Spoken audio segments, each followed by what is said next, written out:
아 글쎄 안 들려 들을 뉴스 없어 아무 뉴스도 귀에 들어오지 않아 듣고 또 들어도 들을 뉴스 없어 만든 게 이 프로야.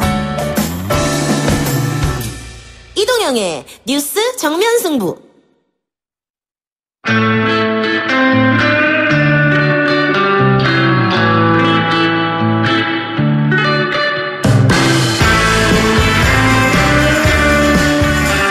주파수 94.5 YTN 뉴스 FM 이동현 뉴스 정면 승부 3부 시작하겠습니다. 지난해 우리나라에서 태어난 아기가 35만 7,800명이었다고 하는데요. 올해는 30만 명대 초반으로 예상된다고 합니다. 심각한 위기 상황이죠. 그간 정부의 저출산 대책은 백약이 무효했다. 이렇게 결론 낼 수 있을 것 같습니다. 지난 10년간 153조 원을 투입했고 내년 예산에도 적지 않은 액수가 편성됐습니다만 잘 될지는 모르겠습니다. 이영경 위키트리 방송위원, 장하나 정치하는 엄마들 공동대표 두 분과 함께 좀 더 많은 이야기 나눠보도록 합니다. 어서 오세요. 네, 안녕하세요. 네. 지난주에도 비슷한 얘기를 했는데 오늘은 좀 더 자세한 이야기 한번 나눠보도록 합시다. 그 전에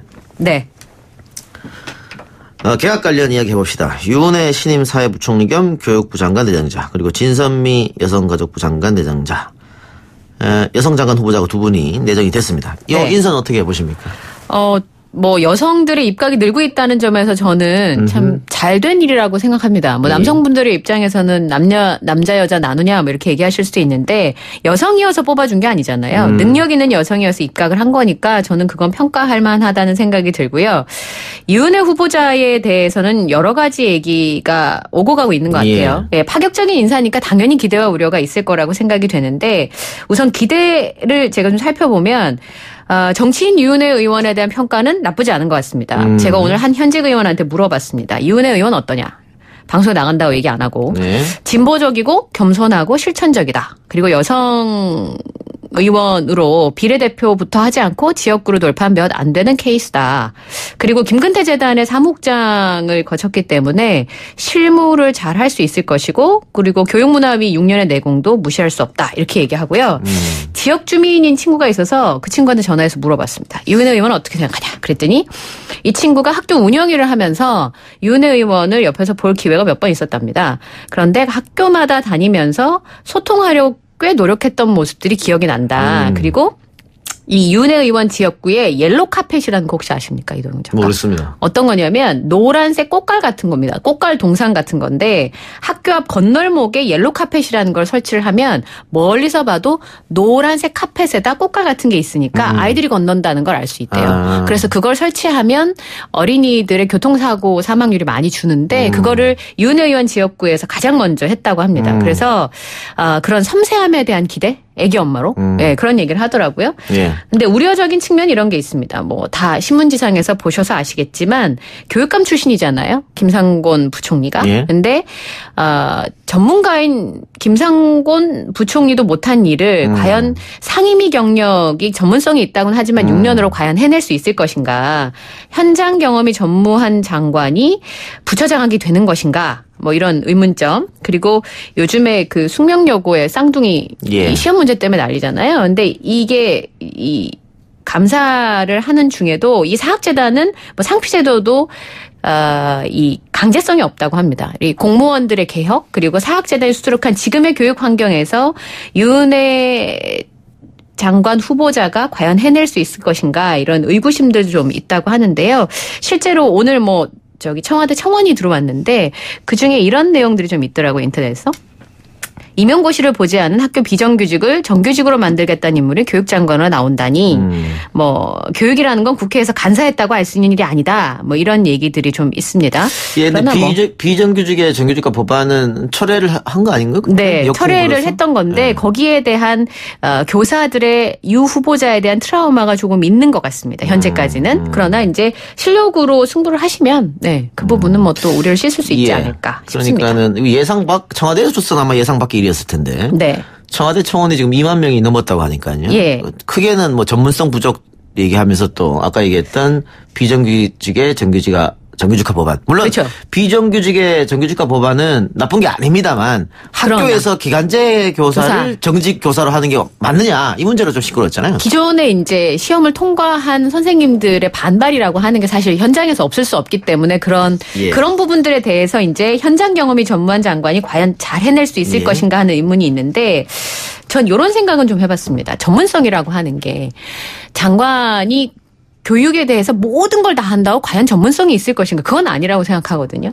예전에 지금 유시민 작가가 보건복지부 장관으로 역대 최고로 치잖아요, 보통. 근데 그 당시에 제가 출입처 기자한테 들은 얘기인데 보건복지부 장관으로 유시민 전 장관이 이제 인정받았던 그리고 그 부처 장관을 잘해서 해낼 수 있었던 이유 중에 하나가 보통 장관들이 부임을 해서 그 부서에 오면 정치인 장관 말입니다. 근데 그 부서 업무를 파악하는데 보통 1년 정도 걸린대요. 근데 이동현 작가 아시다시피 우리나라 장관들 수명 자체가 1년이 안 되지 않습니까? 근데 유시민 장관은 3일 만에 부처에 있는 직원들이 보고하는 내용을 다 파악하고 답을 할 수 있을 정도가 됐다고 합니다. 그렇다면 과연 전문성이라고 하는 게 그 현장을 다 안다는 게 아니라 충분히 소통하고 얘기할 수 있는 거라면 그게 과연 전문성이 아닐까 싶기도 합니다. 노무현 전 대통령도 해양수산부 장관을 역대급으로 했다고 하니까 그러니까 꼭 전문성하고는 비례되는 건 아니다. 그렇죠. 전문성이라고 하는 게 소통이 전문성일 수도 있으니까요. 알겠습니다. 근데 이제 여가부 진선미 장관 후보자 대해서는 별 말이 안 나오는 것 같은데 이제 윤핵 후보자에 대해서는 계속 얘기가 나오고 있습니다. 게다가 우리나라 사회부총리로 처음이어서 아마 그런 기대감 그리고 만약에 잘 해낸다면 정치인 유은혜라고 하는 이름을 사람들이 정말 지금까지보다 훨씬 더 많이 기억할 수 있는 기회가 아닐까 싶습니다. 정하나 전 의원님, 그 유은혜 의원하고 또 정치 같이 해봤잖아요. 조금 지금 유은혜 후보자에 대한 논란 어떻게 보세요? 저는 김상곤 부총리님도 또 알고 유은혜 이제 장관 후보도 아는데 지난주에도 헐떡거리시네요. 이번 주도 헐떡거리시네요. 불금에 그 지하철이 말씀하세요. 근데 이제 말씀하신 대로 저도 전문성 부분에 대해서는 그 반반이고요. 또 지금 이제 또 국회 경험이 많고 또 청와대와 소통이 되는 것들이 아마도 이제 장관직을 수행하는데 큰 역할을 할 거거든요. 그러면 그 전에 이제 이정활동 경험 같은 것들이 전 나쁘지는 않을 것이다. 근데 오히려 저는 좀 관전 포인트라면 좀 너무 표현이 그렇지만 진선미 장관 후보 청문회라던가 저는 더 주목을 하는 게 아시겠지만 이제 차별금지법 이전에 또 성소수자 이런 인권에 관련해가지고 진선미 의원이 시민사회에서부터 민변에서부터 19대 의원 시절에서부터 의정활동을 쭉 했고요. 그것 때문에 보수적인 일부 기독교 세력으로부터 공격도 많이 받았거든요. 그게 저도 그렇고 김강진 의원 진선미 의원 이렇게 회자되는 정치인들이 있는데 이제 여가부 장관으로서 성평등이냐 양성평등이냐 논란이 쭉 되어오고 있지 않습니까? 그렇죠. 그러면 이번에 장관 청문회 때 그 부분 질의가 반드시 있을 것이고 거기서 어떻게 또 소신과 철학과 이번 정권의 어떤 그 애매한 포지션 어떻게 보여줄지 그냥 그 부분 저는 주목해서 보고 있습니다. 진선미 의원은 호주제 폐지에도 앞장섰기 때문에 그렇죠. 그런 점이 아마 여가부 장관으로서 좋은 점수를 받지 않았을까 싶은데 두 사람 다 현역 의원이니까 현역 불패 있지 않습니까? 현역 불패. 무난할 것으로 저는 예상은 됩니다만 근데 사실 전 진선미 장관 후보자의 경우는 이완구 총리 후보자 청문회 기억나시죠? 네, 그때 굉장한 활약성으로 저 기억이 되는데 이제 공수가 바뀐 모습이어서 그 부분도 저는 좀 기대가 됩니다. 알겠습니다. 본격적으로 얘기 들어가 보죠. 2017년 합계 출산율이 1.05명. 이것도 역대급이라고 얘기합니다만은 올해는 1명 아래로 떨어질 것이다. 전 세계적으로 유례를 찾아볼 수 없는. 여성들이 아이를 낳지 않거나 혹은 못 낳는 거라 해야 됩니까? 안 낳는 거라 해야 됩니까? 이유를 한번 들어봅시다. 둘 다인 것 같은데요. 그럼 저 거꾸로 질문해도 될까요? 왜 아이를 낳아야 하죠? 저는 안 낳아도 된다고 생각해요. 이동희 작가님. 근데 둘이죠? 네, 전 둘입니다. 장하나 의원 둘이시죠? 저는 하나인데 이름이 둘이에요. 그래요? 저는 이름이 둘이. 전 하나거든요. 딸 하나인데 제 주변에 애 셋, 애 넷 있는 집이 있는데 제가 다 물어봤어요. 전 하나 왜 낳냐고 물으면 생겨서 낳습니다. 계획은 없었어요. 그냥 생겨서 우연히 낳았어요. 그리고 애 셋 있는 집을 물어봤어요. 왜 낳냐니까 그냥 생겨서 낳았대요. 그거 외에 아이를 낳고 싶다 혹은 아이를 낳아야겠다고 생각하는 남성 여성이 없다는 거 그게 제가 생각하는 저출산의 가장 큰 이유가 아닐까 싶습니다. 물론 아까 말씀하신 거기에는 경제적인 이유 그리고 사회적인 이유 그리고 문화적인 이유들도 다 있겠죠. 장전은 어떻게 생각하세요? 아이를 낳지 않는 이유. 방금 말씀하신 거 동의하는데 근데 저게 우리가 내가 선택한 걸까 아닐까에 대해서는 확실하지 않잖아요. 특히 많은 비혼 여성들이 나는 출산 안 해. 네. 그러니까 비혼 이코르 이제 출산을 안 한다로 이제 한국에서는 그 공식이 성립되어 있는데 사실 출산율이 아주 높은 국가들을 보면 오히려 이제 그 가족 그 혼인 외 출생이 훨씬 많고요. 네, 저도 비혼 출산이 많고 뭐 네. 미혼부, 미혼모 많고 동거부부 많고 그렇거든요. 네. 그래서 한국에 지금 현재 그 뭐 비혼을 주장하는 이제 그 미혼 남성 여성분들이 내가 출산 안 하겠다고 한 게 정말 자발적인 선택인지 정말 사회적 여건인지는 쉽게 장담 못 한다고 보고요. 저는 이제 정치를 했으니까 사회적 네. 여건을 주목을 하는데 그냥 제가 지난주인가요? 말미에 잠깐 말씀드렸던 것처럼 저희 그 민간기업, 그러니까 교사 공무원 외에 그 민간기업에 다니고 있는 여성 노동자들이 출산했을 때 49.8% 그러니까 두 명 중에 한 명은 경력 단절을 겪어요. 애가 5살 되기 전에요. 그렇죠. 그러기 그렇죠. 때문에 저는 거기에 많이 좀 주목을 하고 이제 국가의 저출산 대책하고 오늘 뭐 예산 얘기도 하겠지만 그렇죠. 예. 복지 지출로 뭘 하려는 것보다 이제 여성이 아이를 낳아도 엄마가 되어도 회사에서 안 잘리는 거 요거에 대한 대책을 강구하고 교사 공무원 수준으로 이렇게 올려놓지 않으면 교사 공무원만큼 낳지 않죠. 세종시 출산율이 제일 이제 높은 걸로 알고 있어요. 그러니까 좀 안정된 직장 그리고 여성도 이제 남편이 500 벌어. 난 안 벌어도 돼가 아니라 250 벌더라도 나도 꾸준히 노동시장에 있을 수 있는 이런 것들을 더 선호하지 않을까? 그러니까 단순히 액수 문제가 아닌 거죠. 출산을 하게 되면 자연스럽게 경력 단절을 또 올릴 수밖에 없는 없잖아요. 문제가 있고 예. 또 육아 전쟁을 또 해야 되는 그런 게 있고 하다 보니까 여러 가지 아마 생각을 하다 보니까 결혼도 늦어지고 결혼해서도 출산도 늦어지고 나중에 안 하게 되고 뭐 이렇게 늦어서 안 하는 경우도 많고. 예. 되는 것 같아요. 근데 자 그러면은 예산 얘기로 좀 가봅시다. 저출산 예산이 30조 정도 된다고 하는데 올해 출생아 숫자가 30만 명. 그러면 아이 낳을 때 1억씩 주면 현금으로 네. 낫지 않을까? 너무 간단한 생각입니까? 아, 그렇게 한번 해보면 어떨까? 전 사실 솔직히 말씀드리면 그런 생각을 했어요. 제가 그 통계 자료를 좀 찾아보니까 우리나라가 1년에 한 40만 명에서 50만 명만 출산을 해도 지금 떨어지고 있는 요 속도를 좀 막을 수 있고 유지하는 데 별 문제가 없다고 하더라고요. 그럼 아까 말씀하신 대로 하면 30만 명한테 30조 원이니까 1억 원씩이나 7천만 원씩 나눠줘서 만약에 아이를 안 낳는다고 하면 그것도 고려해볼 만한 거 아닌가 저는 그런 약간 정신나간 생각을 했었는데요. 왜 그랬냐면 지금까지 예산을 쓰고 있는 방법으로 해도 그 속도조차 줄이지 못하잖아요. 그렇다는 건 지금까지 해왔던 방향은 틀렸다는 거 아닐까. 저는 그렇게 생각하거든요. 예. 네. 그러니까 이게 지금 우리가 고령화 사회에서 초고령화 사회로 넘어가는데 네. 합계 출산율이 계속 떨어지면 그렇죠. 여기 세 사람 다 포함입니다. 우리 노후는 어떡하나 이런 생각 걱정도 들고. 그렇죠. 저희 집 딸은 저희 남편과 저를 둘을 책임져야 되는 이런 상황이죠. 예. 네.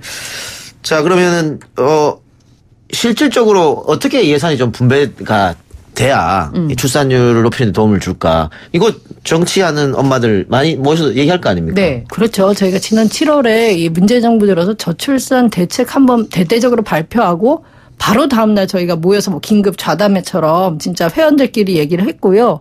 그리고 뭐 이제 많이 그 실망했죠. 실망하고 또 한심 들었고 왜냐하면 전면적으로 내세웠어요. 패러다임 전환이다. 이제는 네. 워라벨이다. 이렇게 지금까지와 다르다라고 해서 노동 문제를 이제 접근하나 했더니 그 말은 그렇게 패러다임 전환한다고 했는데 내용은 과거와 별로 달라진 게 없어서 그러니까 그 기존에 하던 거 지출을 좀 늘리는 수준이었고요. 근데 아까 30조 1억 나눠주는 거는 정말 그럴 수 있다면 좋겠지만 그 30조의 대다수가 또 뭐 일반적인 주거 지출, 교육 지출 이렇게 사회복지 지출 있잖아요. 예. 그런 것들을 다 포함해서. 다 예. 모아서 합쳐서 30조. 제일 부풀려서 그 이제 뭐 1년에 30조 그러니까 그 많긴 많아요. 내년 한 해 30조는 많은데 그게 다 뭐 임신 출산이나 어린이집 예산은 아니다. 이 얘기를 하나 드려야 되고 또 다른 나라와 비교했을 때 요 뭐 10년간 130조 요거 있잖아요. 네. 무용지물이다 네. 이거 다른 국가들은 이 아동 가족 복지 지출이 GDP 대비 3%가 넘어요. 그러니까 프랑스, 스웨덴이 그래도 거의 출생률이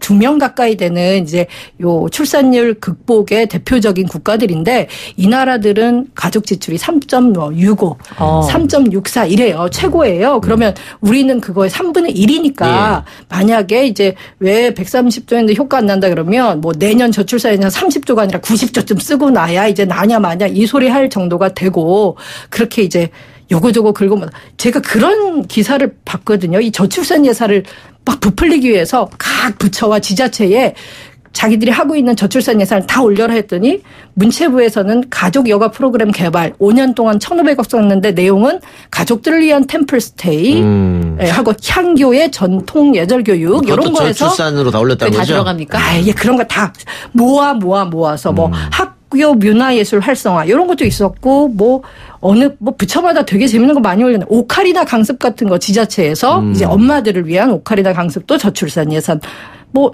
생일을 맞은 직원과 간담회. 그러니까 이제 그 회사 문화 있잖아요. 그 직원들 고충이 뭔가 이런 것들도 다 저출산 예산 뭐 청년 창업 다 저출산 예산 그랬기 때문에 마치 우리는 돈 쓸 거 다 썼어. 요새 청년들 왜 개념 없이 안 났냐 이렇게 그 약간 불쾌한 얘기들은 좀 안 했으면 좋겠어요. 이거 저는 궁금한 게 그 국회에 계셨으니까 네네. 우리가 10년 동안 예산을 썼잖아요. 네. 그러면 그 예산을 썼을 때 가장 효과적으로 그나마 출산율에 조금이라도 영향을 줄 수 있었던 예산이 무엇이 있었는가에 대한 평가는 있습니까? 글쎄요. 저는 그런 평가는 못 봐봤고요. 그러니까 저는 제가 궁금한 게 10년 동안 뭐 얼마를 썼던지 간에 돈을 얼마를 썼잖아요. 그러면 실제로 효과가 있었는지 10년 정도면 인구조사의 영향력이나 뭐 상관관계를 좀 산출할 수 있잖아요.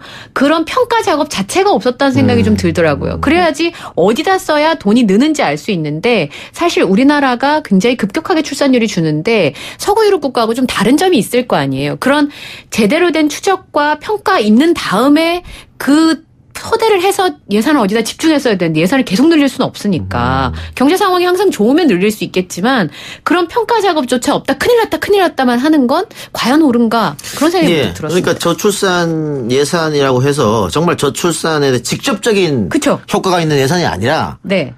장하나 전 의원이 얘기했습니다만 다른 데 예산이 들어가니까 예를 들면 지금 가장 많은 게 공공임대예요. 그러니까요. 공공임대 저출산 예산이 가장 많이 들어가는데 물론 주택 중요한 일이겠지만 그렇죠. 신혼부부 중요하죠. 중요하죠. 중요하지만은 이게 그 아이 엄마나 아이 아빠한테 이게 과연 저출산 예산이라고 피부로 느낄 수 있을까? 그건 또 아니란 말이죠.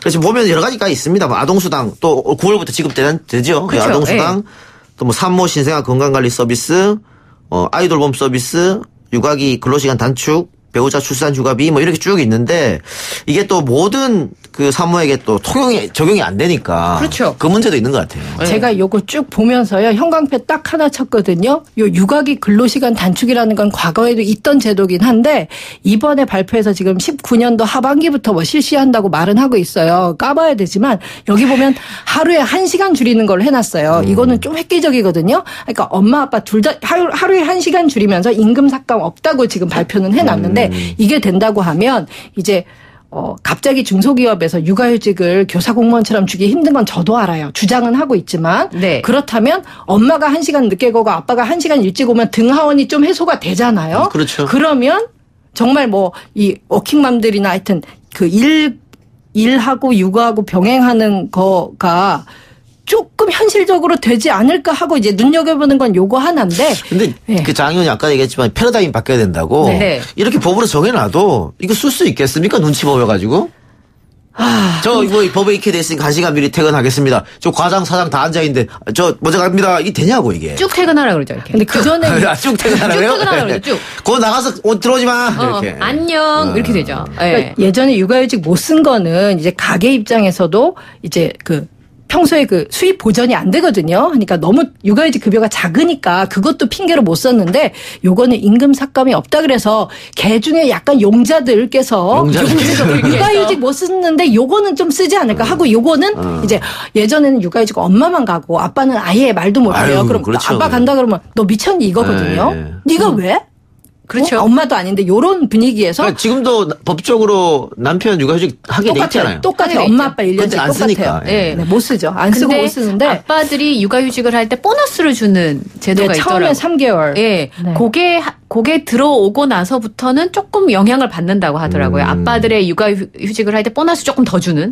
그러니까 아까 말씀한 장하나 의원이 말씀하신 것처럼 여성이 경력 단절을 가져오지 않고 보육을 할 수 있는 요건 효과가 좀 있다고 하니까 아빠들이 육아에 참여하도록 하는 이런 부분들에 대해서는 이게 효과가 있는 것으로 보여지니까 그럼 예산을 좀 집중한다든지 뭐 이런 게 좀 있어야 될 것 같아요. 하여튼 저도 원칙적으로 어쨌든 저는 요거 1시간 단축하는 건 그냥 그거 한도 눈에 띄고 나머지는 이걸로 뭐 저출산이 이러진 않아요. 그러니까 지금도 너무 우리가 저소득 장시간 노동을 하잖아요. 맞아요. 예. 그냥 지금 낳은 사람도 키우기 허덕이니까 이런 보조를 해주면 더 낫는 건 아니고 지금 너무 살기 힘든데 약간 도움되는 거지. 약간. 이걸로 더 나을 정도는 아니다. 그 말씀을 드리고 만약에 제가 대통령이라면 제가 저출산 대책을 한다면 근로감독 많이 하고요. 현재 여성들이 또는 남성들이 육아휴직 전혀 못 쓰고 있는데 이거 정말 현행법 위반인데 근로감독도 안 하고 처벌도 안 받아요. 이걸로. 그러면 저는 좀 처벌받고 특히 이제 대기업부터 큰 기업부터 이거를 안 쓰는 게 범죄다. 무슨 범죄?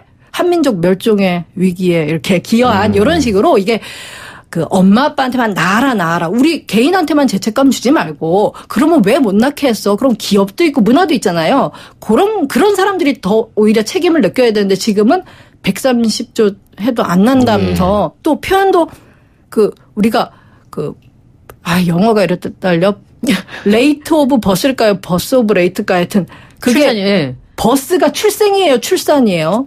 출생이죠. 그죠? 출생이죠. 근데 출산율하니까 출산은 제가 했거든요. 그죠? 근데 출생은 우리 애기가 있잖아요. 하는 거죠. 생일 축하가 버스데이니까. 근데 생일날 제가 축하 안 받고 애가 받는데 출생률이 아니고 출산하니까 또 이게 또 여성의 문제, 엄마의 문제를 보이는데 저출생 현상이고 저출생 국가고 뭐 저출생 사회인데 저출산이란 말이 참 요새 왜 안 낳냐 이렇게 가는 건다고. 그렇게 된다. 그러니까 여성들이 애 낳기 싫어서 그런 거다라는 그렇죠. 죄책감을 지우는 데만 그렇죠. 네, 아이들이 안 태어나는 사회, 아이들이 안 태어나는 국까지 한국 여성들이 안 낳는다 이렇게 볼 게 아니다 이거죠. 팟빵 앱으로 뽕이님께서 5살까지만 부모한테 키워달라고 하면 되고 그 뒤에는 유치원 보내고 다 알아서 큰다고 이렇게 얘기를 쓰셨는데 결국은 이 가장 부모의 손이 필요할 나이잖아요. 0세부터 한 4, 5세까지. 그래서 이제 여기 지금 보면 온종일 돌봄 서비스가 올해 9억 원이었는데 348억 원 상당히 늘어났거든요. 네, 그렇죠. 초등돌봄. 요거는 필요한 게 아닌가 또 싶기도 한데. 그렇죠. 그러니까 하루 종일 돌봐준다는 거잖아요. 근데 이게 어느 정도까지 대상이 확대될 수 있느냐. 이걸 혜택받을 사람이 과연 있을까 이런 걱정도 됩니다. 그러니까 예산을 이렇게 저렇게 나누지 말고 핀포인트를 저는 해야 된다고 생각해요. 아까 지금 이동영 작가처럼 나는 아이를 낳고는 싶은데 봐줄 사람이 없어 못 낳아. 이게 문제라고 판단을 한다면 거기에만 예산을 좀 많이 집중을 해야 되는 거고 사실 이거 되게 많아 보이잖아요. 348억 원. 얼마 안 돼. 옆에 한번 보세요. 초등 돌봄 교실 700군데 확충하는 금액이에요. 이게 출산율을 멈출 수 있겠냐고요. 그러니까 필요는 하지만 이렇게 해가지고는 효과가 없다는 거죠. 그러니까 이 말을 할 때도 약간 과장이 필요해야 사람들이 충격이 있는 것처럼 정책도 이거 뭐 제가 정책을 안 해봐서 그럴 수는 있겠습니다만 700군데 확충해가지고는 전 출산율 혹은 뭐 저출산 문제를 해결할 수 없다고 생각을 하거든요. 아까 말씀하신 것처럼 차라리 그러면 모든 아이들에게 혜택을 준다. 그렇게까지 하지 않으면 지금 이 문제는 사실 안보와도 관련이 정말 중요한 문제잖아요. 저출산 문제는. 아까 얘기한 것처럼 계속 줄어들어가면 안 되니까 저는 그렇게까지 좀 충격요법이 필요하다고 생각해요. 개인적으로. 좋은 직장이 많이 생겨나면. 그렇죠. 그러면은 출산율이 확 높아지지 않을까요? 그러니까 아까 정항전 의원도 뭐 교사나 공무원처럼 그렇게 못한다 이렇게 얘기했잖아요. 교사나 공무원 얘기하는 거는 그만큼 혜택을 많이 받으니까 이 출산 문제에 대해서 육아 문제에 대해서. 그래서 특히 좋은 직장이 많이 생겨나면 상대적으로 좀 낫죠. 자연스럽게 올라가지 않을까. 네, 이게 저도 이거 전반적으로 어쨌든 이 저출산을 복지로 하고 이렇게 저출산 고령사회 위원회 위원장은 문재인 대통령이시고 지금 부위원장이 김상희 의원님이신데 그래도 또 복지 전문성을 가지고 복지 오래 계셨으니까 하셨거든요. 하지만 저는 노동이 좀 핵심이다, 키워드다. 그렇게 말씀드리고 전적으로 동감을 하고요. 온종일 돌봄 같은 경우도 어린이집 같은 경우에는 지금 이제 6시, 7시까지 퇴근할 때까지 해주는데 초등학교 가면 이제 엄마들이 그때 드디어 사표를 내요. 왜냐면 초등학교는 이제 하교한 후에 그 어떤 그치, 11시 반, 12시면 집에 오니까요, 그렇죠. 애기들이. 그렇기 때문에 그 후에 우리가 학원 뺑뺑이를 시키죠. 그렇죠. 이제 태권도 차 타고 갔다가 먼 차 타고 갔다가 미술차 하고 어디 가서 이렇게 그래서 엄마 퇴근할 때까지 하는데 맞춰서, 그걸 이제 학교에서 돌봄을 해준다는 거고 이걸로써 저는 그 내년에 아이 학교 간다고 지금 사직서를 만지작 하는 엄마들 좀 해소됐으면 하고요.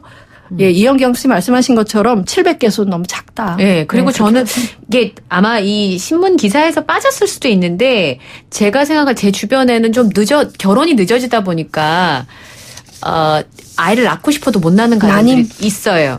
근데 그런 예산들에 대한 얘기라든지 아니면 사실 지금 저출산이 심각하다고 하면 엄마 혹은 엄마만 아이를 낳는 경우들도 있거든요. 있죠. 그러니까 많다고 하기에는 제가 뭐 어떤 단어 써야 적합할지 모르겠지만 제가 오늘 오다가 찾아보니까 미혼모들이 아이를 낳고 키울 수 있는 환경은 전혀 아니더군요. 한국은 전혀 이게 아까 출산율 높은 국가들은 혼인 외 출산율이 50%가 넘은 국가도 있어요. 그러니까 한국은 혼인 외 출생률이 1.9%니까 비교할 수 없을 만큼 차이가 있어요. 예. 시간이 다 돼서요. 네. 한국은라고 해주셨으니까 문자로 5792님 결혼 3년차 아이 없는 부부입니다. 아이 안 낳는 이유는 아이가 자라서 우리나라에서 살 생각하면 불쌍해서 못 낳겠어요. 그래서 교육계획이 제일 필요하다 그럽니다. 착잡하네요. 이런 댓글이 오니까. 그래요.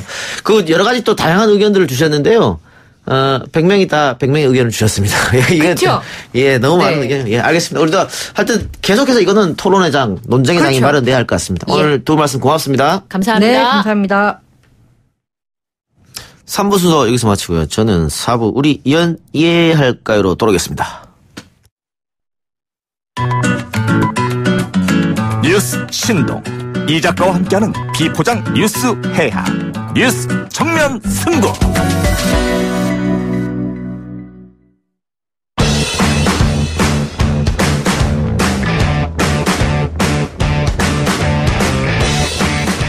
매주 금요일 이 시간은 연예 뉴스 듣는 시간입니다. 이름하여 우리 연예할까요? 시사평론가 겸 영화배우 남태우 씨, 테나시아 김하진 기자 나왔습니다. 어서 오십시오. 안녕하세요. 네, 반갑습니다.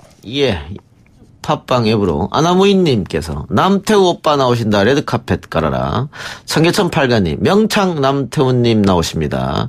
싹 다 불태워라. 체리블루님, 남배우님 노래방 시간이다. 오늘은 어떤 노래 대기 중인가요? 예스 앱으로 이정희님, 남배우님 오늘 어떤 노래를 부르실까나? 오늘 노래 안 시키겠습니다. 섭섭합니까? 아니요. 역시 또 허를 찌르시는군요. 네. 제가 그럴 줄 알고 노래를 준비를 하지 않았습니다. 그랬어요? 네. 제가 이 작가님이 어떤 꾀를 부릴지를 알고 있기 때문에 오늘은 제가 준비해봤자 안 시킬 것이다 촉이 왔습니다. 네. 지난주 너무 오래 하셨어요? 네. 오늘은 제가 다른 걸 잠깐 해보도록 하겠습니다. 제가 다시 또 반격해야 되지 않겠습니까? 알겠습니다. 네. 절대 이 작가님이 기대하지 않았던 예상하지 못했던 알겠습니다. 결과를 도출해 보겠습니다. 예. 담당 PD 양복만 안 입히면 됩니다. 그거야 제가 또 실제로 양복을 입기 직전까지는 많이 갔지만 실제 입지는 않았지 않습니까? 그래요? 예. 입기 직전까지도 가지 마시기 바랍니다. 예. 오늘은 편안하게. 예, 알겠습니다. 자, 이번 주 연예계 가장 큰 뉴스라고 하면은 뮤지컬 배우 박혜민 씨 남편이죠? 네. 황민 씨의 음주 사고인데 경찰 조사를 어제 받았다고요? 네, 어제 오후에 경찰 조사를 받았고요. 황민 씨는 음주와 난폭 운전 등 대부분의 혐의를 인정했습니다. 그런데 경찰 조사 받을 정도면 황민 씨 부상은 크지 않았나 보죠? 네, 황민 씨 포함해서 다른 부상자 2명도 그 부상 정도가 심각한 정도는 아니라고 알려졌어요. 그럼 이 차에 총 몇 명이 탔습니까? 5명이 탔죠. 네. 3명은 부상이고 2명이 사망인 겁니까? 다른 분들은 왜 이렇게 사망까지 이르는 큰 사고가 났을까요? 아무래도 그 사망하신 두 분은 조수석과 조수석 뒷자리에 타고 있었어요. 그래서 차선을 무리하게 변경을 하다가 이게 좀 화물차에 부딪히면서 사망했습니다. 그런데 지금 혈중 알코올 농도를 보니까 0.104예요. 네, 만취라고 볼 수 있죠. 네.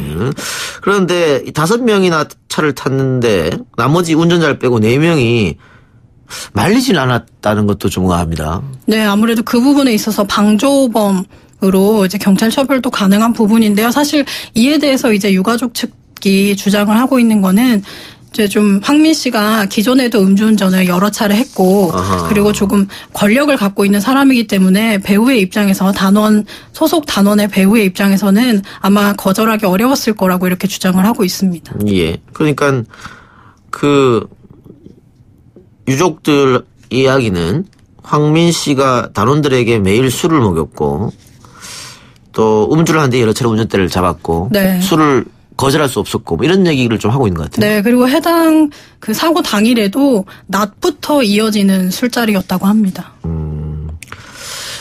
예, 안타까운 사건이었는데 자 이번 사고로 박혜미 씨도 큰 충격에 빠졌을 것 같아요. 네, 아무래도 박혜미 씨가 대표로 있는 그 극단의 소속 배우였고 객원 연출 배우였기 때문에 좀 큰 충격을 받았습니다. 예. 뮤지컬 오 캐롤을 준비하고 있었습니까? 네, 박혜미 씨가 출연하기로 했던 뮤지컬인데요. 사고가 알려진 당일날 프레스콜이 예정이 돼 있었어요. 근데 박혜미 씨는 불참을 했습니다. 김하진 기자가 갔다 왔다고요? 프레스콜? 네, 당일 다녀왔는데요. 사실 취소가 되지 않을까 좀 우려를 했는데 취소는 아니고 박혜미 씨가 새벽에 전화를 해서 이제 그 불참 소식을 알렸고 다른 배우들은 예정대로 진행을 했습니다. 프레스콜이 뭐예요, 근데? 미리 주요 장면을 이제 언론을 통해서 공개를 하면서 홍보 효과를 내는 거예요. 네, 그래서 실전 무대처럼 이제 공연을 보여주는 거죠. 기자한테만 오픈하는 겁니까? 네, 맞습니다. 김하진 기자 방탄소년단 콘서트도 갔다 오고 좋네요. 네. 기자 할 만하네요. 에이, 그래도 그 아주 작은 부분만 좋고 힘든 부분이 훨씬 많아요. 그렇습니까? 네. 알겠습니다. 어쨌든 공연을 앞두고 있는 다른 배우들도 마음은 좋지 않을 것 같은데 그 주병진 씨도 뮤지컬을 도전한다고요? 네, 사실 이 오케롤 경우에는 주병진 씨와 박혜미 씨가 출연한다고 해서 좀 주목을 받았는데요. 아, 이 뮤지컬에 주병진 씨가 출연한 겁니까? 네. 아, 데뷔 40년 만에 처음이라고요? 네, 데뷔하고 이제 생애 처음 도전이 뮤지컬 도전인데요. 네, 그래서 굉장히 주목을 받았고 사실 이날 분위기도 사실은 좀 침울해질 수 있었는데 주병진 씨가 좀 많이 이끌면서 분위기를 띄웠습니다.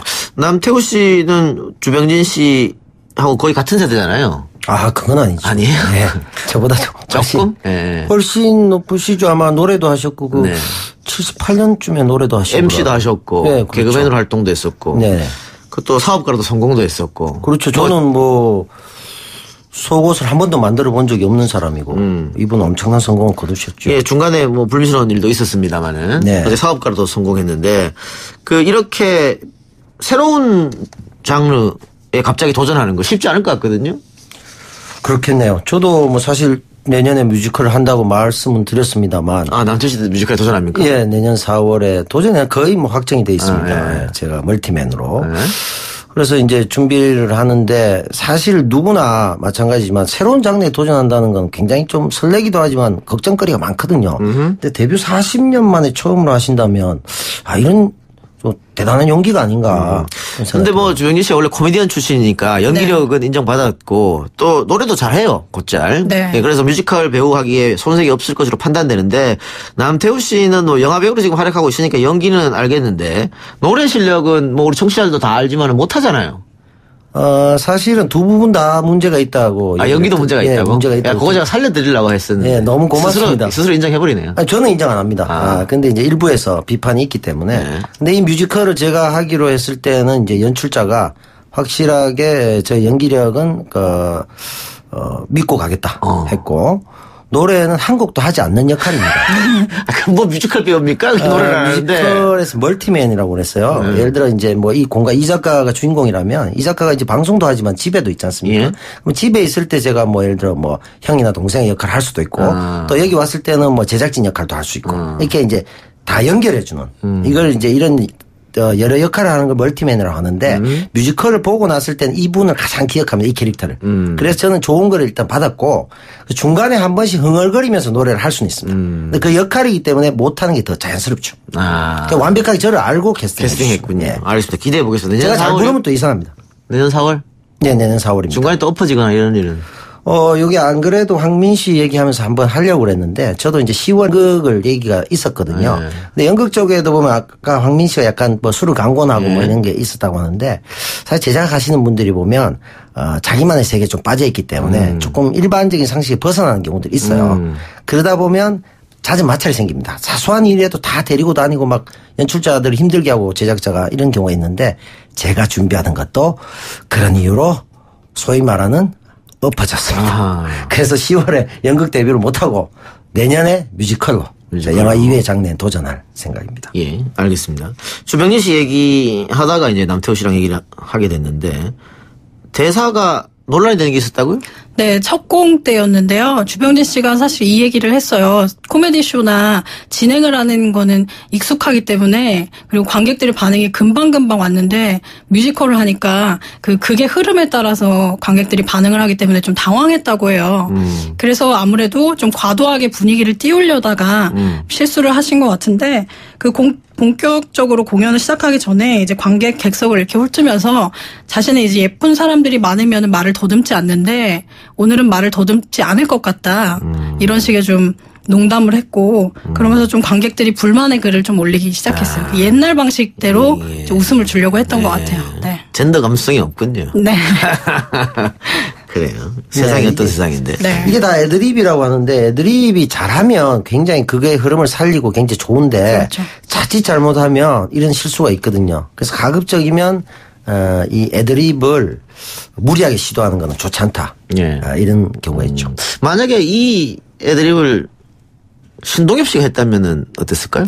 좀 잘 예. 재미있게 넘어갔을 수도 있을 것 같아요. 예. 네. 그래. 누가 하냐에 따라 또 달라지더라고요. 그럴 수 있죠. 이제 그 기대치 또는 우려치라는 게 있지 않습니까? 저 사람은 저 정도 농담은 할 거야라고 인지하고 들어가는 거하고 굉장히 신사라고 생각했는데 저런 하드한 농담을 이럴 때는 충격이 큰 것 같아요. 그 남태호 씨가 저하고 팟캐스트 방송도 같이 하고 있습니다만 네. 똑같은 얘기를 해도요. 네. 내 얘기만 논란이 되고 남태호 씨 얘기는 전혀 논란이 안 돼요. 했는지도 모릅니다. 왠지 알 것 같습니다. 그건 꼭 좋은 뜻은 아닌 것 같은데요.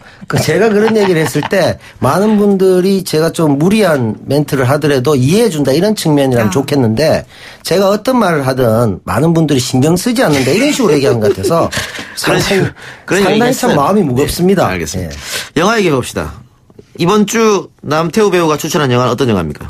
네, 나비잠이라는 작품입니다. 나비잠. 예. 한국 영화입니까? 지금 한국 감독이 만든 영화고요. 한국 배우와 일본 배우가 같이 출연한 작품이고 9월 6일 개봉 예정인데요. 나비잠이라는 게 이제 애기들이 양팔을 벌리고 편안하게 자는 그 모습을 형상한 게 나비잠이라는 거예요. 그걸 나비잠이라고 하나요? 예. 오, 그렇군요. 정재현 감독이라고 아마 고양이를 부탁해 기억나시죠? 예, 그 작품 했고 말하는 건축가 이런 작품 하셨고요. 이 여배우는 워낙 유명합니다. 오겐키 데스까? 러브레터.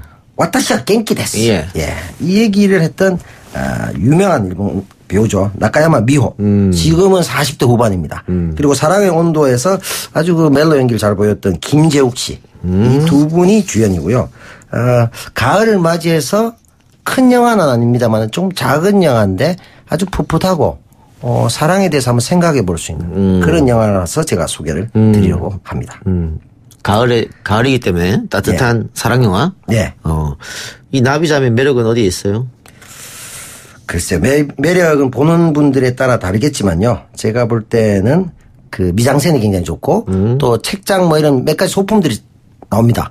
그게 이제 책을 연대기별로 정리하다가 색깔별로 정리합니다. 그래서 그런 모습들도 나오고 사실은 이제 여기에 이제 치매에 걸린 여주인공과 그리고 그 작가 지망생 이 두 사람의 사랑인데 결국 이제 뭐 뒤쪽에 가면 우리가 사랑에 대해서 어떻게 생각할 수 있을지 과연 사랑이란 무엇인지 점점 여주인공은 기억을 잃어갑니다. 그런 과정들을 통해서 사랑에 대해서 생각해 볼 수 있는 영화라고 볼 수 있고요. 예. 작은 영화이기 때문에 개봉관이 그렇게 많지는 않습니다. 그런데 그 러브레터에 대한 추억이 있는 분들이 많거든요. 네. 40대 사람들 중에서. 나카야마미 오랜만에 또 스크린을 보면 기쁠 것 같네요. 자, 부산국제영화제도 10월에 열린다고 하는데 개막전부터 논란이 있다고요? 어떤 논란입니까? 이게 아주 어떻게 보면 큰 문제일 수 있는데 영화제 초청 게스트 아주 그 뭐 좀 좋지 않은 표현들 진상 뭐 이런 표현들을 했다고 합니다. 그게 이제 노출이 된 거예요. 그러니까 담당자 전체 교육이라는 그 프레젠테이션 문서가 있는데 이거를 이게 이제 내부적으로 봐야 되는데 공개가 됐고 그리고 거기에 아주 그 게스트들에 대한 평가를 아주 심하게 적어놨습니다. 예를 들면은 외국인 평론가 한글 이름란에다가 네. KXX 이런 식으로 써왔다는 거잖아요. 그렇죠. 예. 자, 예. 그리고 남자 배우 레드카펫 사진과 함께 진상 게스트 아웃 이렇게 써 있고. 예. 개인의 일탈일까요, 이거는? 보통 부산국제영화제 정도의 큰 영화제 같으면 자원봉사자를 비롯해서 뭐 담당자들이 굉장히 많습니다. 수백 명이 넘거든요. 그래서 사실 이 교육은 영화제 전부터 꾸준히 합니다. 그런데 이게 1, 2년 된 영화제가 아니고 그렇죠. 20년이 넘은 영화제인데 걸리지 못했다는 건 문제가 있겠네요. 네, 그것도 그렇지만 처음에 이런 문구가 있다는 자체도 저는 의아스럽습니다. 그렇습니다. 자, 부산국제영화제 언제 열립니까? 예, 올해 10월 4일부터 13일까지 열흘간? 부산 해운대 영화의 전당에서 열립니다. 남태우 씨도 또 가겠네요. 저는 원래 이제 자주 갔었는데요. 최근에는 잘 안 가고 있습니다. 왜요? 배우로서 제가 이름을 스스로 공표한 이후로는 제 출연작이 없는 영화제는 참석하지 않습니다. 알겠습니다. 아니, 뭔가 중대 발표 같지 않습니까? 예, 그렇네요. 예, 영화제 측에서 충격을 좀 받아요. 김하진 기자는 취재차 갑니까? 영화제는 안 갈 것 같아요. 네. 콘서트장만 찾아갑니까? 영화제는 사실 의외로 좀 단순합니다. 영화를 상영하고 그 외에 이제 교류하고 그리고 새로운 영화를 이렇게 소개하고 이런 곳이기 때문에 사실 뭐 많은 영화를 한다는 것 외에는 특별히 다른 이벤트가 아니, 있는 근데 부산국제영화제 그 행사할 때 밤에 야밤에 가면 포장마차에 대한민국 탑 배우들이 다 있다고 이런 얘기도 있던데요. 그건 있죠. 그 점은 굉장히 많고 그런 것들이 주는 어떤 뭐 해운대 그 공간이 판타지한 느낌. 그 정우성 씨나 뭐 강동원 씨를 아주 쉽게 이웃 사람처럼 옆에서 볼 수 있고 더러 또 얘기하다 보면 서로 술잔을 기울이기도 하고 또 그분들이 굉장히 또 의외로 굉장히 그 친절하기도 하고 뭐 별로 거리감을 두지 않습니다. 저는 사실 강철비 할 때 그 영화 마치고 뒤풀이 때 갔었는데요. 정우성 씨가 제 옆에 있는 줄도 몰랐습니다. 추리닝을 입고 옆에 키가 큰 남자가 왔다 갔다 하더라고요. 그래서 그분이 있는데도 모르고 제가 정우성 씨는 어디 갔나? 바로 옆에 있더라고. 굉장히 난감했습니다. 예, 알겠습니다. 국제 영화제는 참석하지 않는 김 기자, 신화 컴백 기자 간담회 갔다 왔다고요? 네, 신화가 20주년 그 기념 음반을 발표를 했어요. 그래서 기자 간담회를 열었는데요. 사실 가장 현역으로 활동하고 있는 장수그룹이죠, 신화는. 그래서 이번에도 좀 의미 있는 음반을 발표를 했습니다. 지금도 함께 활동하는 건 아니잖아요. 계속 무슨 일이 있을 때마다 하는 거 아닙니까? 계속 활동을 해왔어요. 그래도 1년에 한 번씩 음반을 내고 콘서트를 열고 그리고 따로 활동하는 것도 굉장히 활발하지만 또 신화로 뭉칠 때는 신화 활동에 좀 매진을 하고요. 그래서 20주년 기념 앨범. 네. 발매를 했습니다. 싱글 앨범이겠죠? 아니요. 총 6곡이 담겨 있어서 미니 음반입니다. 예. 오늘 어떤 인터뷰를 했어요? 중요한 이야기 있었습니까? 신화가 우선 그 인터뷰를 하면 장수그룹 비결이 굉장히 많이 나와요. 제가 이전에도 한번 말씀드린 7년 징크스 말씀을 드렸잖아요. 그래서 7년 이상 활동하는 아이돌 그룹이 잘 없는데 국내에는 그러니까 신화는 20년 동안 꾸준히 활동을 하고 있으니까 그런 질문이 많이 나오는데 신화가 사실 뭐 비결다운 비결은 없고 근데 꼭 하나 좀 후배들한테 얘기해주고 싶은 거는 서로 행복을 추구하는 방향이 다르니까 그 부분을 존중해주고 서로 이해해줘라 이렇게 말을 했어요. 저는 그 말이 굉장히 인상 깊었습니다. 예. 데뷔 20주년이 됐다고 하니까 팬들도 이제 연세가 좀 있겠네요. 그렇죠. 팬들도 뭐 아이를 안고 공연장에 오기도 하고 네, 그 신화가 벌써 평균 나이가 39.5세이거든요. 그래서 팬들도 같이 이렇게 더 돈독해졌죠. 신화창조. 네. 신창이라고 부르죠? 맞아요. 네. 알고 있습니다. 요 아이돌까지는 제가 알고 있습니다. 자, 남태우 씨는 어때요? 신화 잘 압니까? 20주년이 됐는데 제가 신화의 멤버 정도는 6명 정도는 압니다만 노래를 잘 모르겠더라고요. 내가 노래 시키려고 그랬는데. 진짜 시키려고 그랬어요? 신화 시키려고 그랬습니다. 처음에 안 시키려고 그렇게 페인팅이었어요. 그렇게 하고 신화 노래 한 곡 해주시지 하려고 그랬는데. 모르시는군요. 그러면은 뭐라도 해야 될 텐데. 제가 뭐 하나 할까요, 그러면? 모른다면서요? 뭘 해보도록 하겠습니다. 준비하고 계세요, 그러면? 안 합니까? 예. 준비하고 계시라고 시킬 텐데. 준비는 이미 다 돼 있습니다. 하세요, 그러면. 아니, 또 갑자기 하라고. 참. 우린 타이밍 안 맞네요. 네. 뭐예요? 아시겠죠? 모르겠습니다. 어디서 타는 냄새 안 나요? 내 마음이 지금 불타고 있잖아요. 요거 아니겠습니까? 에릭. 예. 그 드라마에서 했던 대사죠? 예, 불새가 아마 2004년인가요? 아마 14년 된, 그게 이은주 씨하고. 네. 예, 지금 고인이 되신. 네. 예, 되게 핫한 드라마였죠. 네, 이서진 씨도 나오고. 에릭 씨가 그 드라마를 통해서 연기력 인정받은. 네, 인정받았어요. 그 불새 OST도 인기 있었는데 이승철 씨의 인연. 맞아요. 큐.